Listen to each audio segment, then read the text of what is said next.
Just a heads up, this video contains my own personal experience with the mystery and sacrament of communion as it's expressed through the Orthodox Church.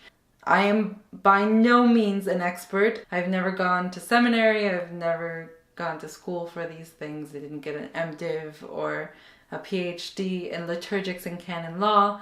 But if you're really interested, do yourself a favor and first just hit up your own local parish in the area and talk to the people there.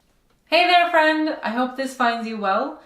I can't believe that it's the end of November already. It's kind of insane. Wednesday, for us new calendarists, was the entrance of the Theotokos into the temple. The old calendars will have to wait another 13 days. The Canadians have already celebrated their Thanksgiving, but for us, our Thanksgiving is this Thursday. And so I'm trying to think of all the things to be thankful for. So, as an Orthodox Christian, I'm thinking of the word Thanksgiving and thinking about how my God and Lord is calling me to give thanks. That phrase, give thanks, in the Greek is Eucharisto, which is where we get the English word Eucharist. And that Eucharist in the Orthodox Church, it's talking about the mystery and sacrament of communion. Time is working against us, so we're just gonna try to hit the solid points. So, 1, firstly, that Christ commanded us to do this. Secondly, that it's not just cerebral assent, it's not just some nice symbol. Thirdly, that it's actually the body and blood of Christ that is mystically transformed and that we participate in physically in a way that affects our whole being, body, mind, and soul. It's not like we're actually killing someone. It's not real blood and flesh, but is consecrated and changed mystically into his body and blood in a way that we don't fully understand and fully comprehend, much like the Trinity. Fourthly, that in this mystery, it is not some kind of magic. It's not something that we impose our will on and try to manipulate. And then finally, that in this we find the tension of being worthy and unworthy. And I will talk myself hoarse, but never fully talk about all this in this video. So if you're more interested, please go other places and learn lots of things. Hopefully I edited this well enough that you can understand at least the backbones of this so that we can just talk now about practical things. Huzzah! Kind of harkening back to last month's video, the first thing that we as Orthodox always do for anything is prepare for whatever we're doing. The basic thing that anyone's doing who wants to receive communion is, number 1, you need to be an Orthodox Christian within the Orthodox Church and be in communion with other canonical Orthodox churches to partake of the Eucharist. It is a closed Eucharist, but that's because this sacrament is one of the highest signs of being an Orthodox Christian. By partaking of it, you say that you're living the life that the Orthodox Christian life calls us all to. And even if we're not doing it perfectly, that you're trying to walk that walk and you believe that what the church says is true. You're committing yourself to this life and you have your faith and your trust in the church and therefore in the head of the church, Christ himself and his body.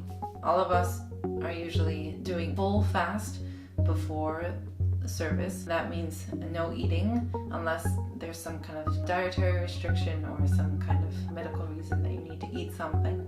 I know in my family we were allowed to eat before church until we were 5, and then after we were 5 then we fasted like everybody else. The thing that I was taught is that as someone who's walking this walk as an Orthodox Christian, no matter how much we fall, we always first and foremost want to be receiving the Eucharist as much as possible, because this is the food for my whole being. This is the medicine for my brokenness.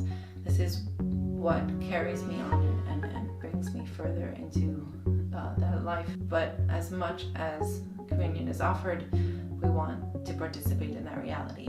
We've all prepped and we're ready to go and we're at the liturgy, and so the Orthodox liturgy is sometimes known for being long because the parts of the service are in a way us again warming up and prepping ourselves for receiving the Eucharist, and communion itself is kind of the climactic point of the whole divine liturgy. During communion, make sure You're standing throughout the whole thing as you're able. Again, if you have a medical need to sit down, people understand that, but otherwise, even after you've received the gifts, you want to keep on standing until everyone has received, because this is all of us coming up to that supper together, to that meal. When you go up, just make sure you're not spilling the gifts anywhere. Keep your hands, either up or out of the way. You can cross yourself before you get too close. I like to do that. Stay close to the communion cloth, just in case anything falls, that it falls on the communion cloth instead of on the ground or somewhere else where it can be of a complicated endeavor to take care of. I know some people sometimes have a fear about hygiene and illnesses because we're all using the same spoon and it's all from the same chalice. It's one spoon. But again, this comes back to the Orthodox mindset of it's not just a symbol, it's not just something nice. Like, the bread and the wine is mystically transformed into the body and blood of Christ. This isn't just, bread and wine anymore. And there is always, at the end of the service, at the end of the Divine Liturgy, someone who needs to consume the remaining of the gifts. So every single person who comes up and receives from that same spoon that then goes back to the chalice, the priest then is consuming all of that at the end. And I have never heard of any account of any priest getting sick because of the Eucharist. After people partake of the chalice where the Eucharist is actually at, people will walk over and usually there'll be some Antidoron, some holy bread. This bread has been blessed, but it's not consecrated. That bread there is not communion. So if you know someone who's sitting in the pew who is not receiving, either because they're not Orthodox or they are not prepared to receive that day, you can offer that back to them. Or if they want, they can also come up and receive the blessed bread. The Antidoron was traditionally for the people who are not receiving, though today it's very common that people will receive the gifts of the Eucharist and then go and also have the Antidoron and then go back to their seat. The bread's still blessed, so you don't want to just, do whatever with it. Usually I was taught to catch as many crumbs as possible because you don't want people stepping on blessed bread either. They will also sometimes have with the holy bread some wine also.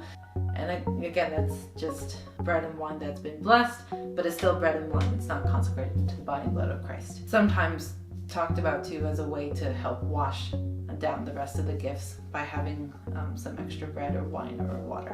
One more quick thing that I forgot to mention.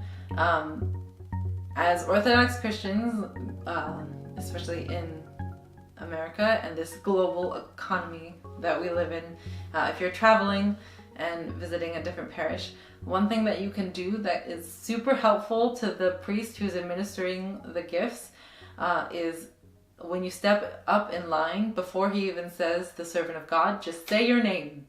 Say your baptismal name. And that way he knows what it is and can then.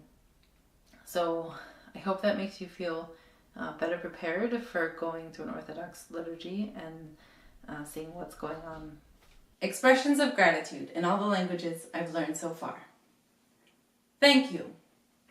Efkaristo. Gracias. Arigato gozaimasu. Danke. Grazie. Merci. 谢谢. Kamang.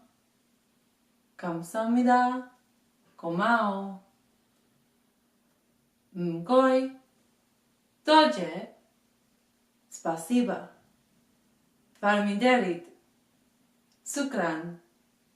Thanks. I forgot my thank you.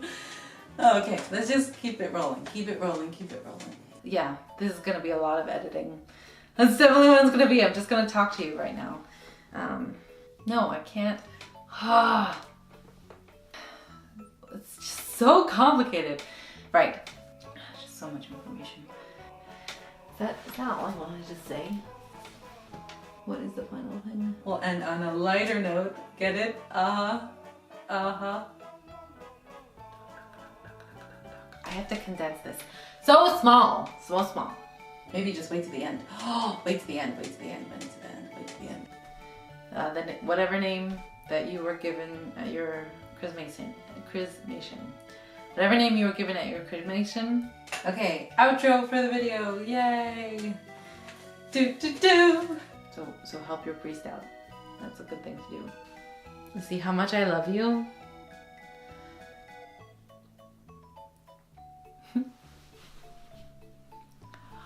Da, da, da, da, da. It's gonna be a minute long or something like that, which means I don't have lots of time. Yeah, I think that's it.